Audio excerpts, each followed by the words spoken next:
Did national you see this championships. race in Dublin, Ireland? So I did there's see a that. hurdle That was race entertaining. That was really entertaining. into an 8.3 meters per second headwind.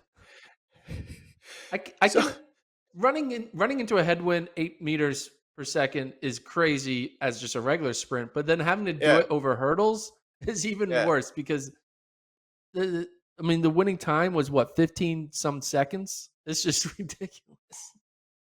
The first couple hurdles look normal, and then as the race goes on, it just starts to look as if they're underwater, or as if there's just no way they can lift their legs up. It is just incredible watching this race. It gets funny towards the end. Yeah, imagine trying to stay low over the hurdles when you have 8 meters per second directly in your face. Can you remember a wind reading that high?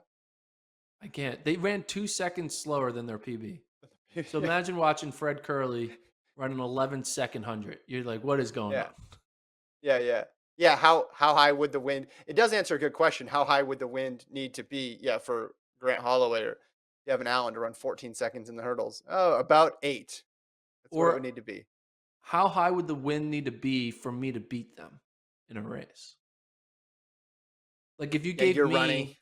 if you gave me a 10 meters per second tailwind and gave Yeah. Fred Curley a 10 meters per second headwind, could I Mhm. challenge him? I feel like I would need like 20 meters per second. I think I would need Yeah, a that still just straight up still like seems low. wind turbine, like You'd jet. need to be, yeah, the I need to hurricane would be need to be behind a behind jet. you. Yeah. Yeah. Yeah. It's funny because by the end it does look like they're going in slow motion and they're just getting higher and higher over the hurdles and you can just see they're not moving at all. 13-second runners turning into 15-second runners. That was a fun one. I mean the weather was at the British National Championships too. The winds were blowing really heavy as well.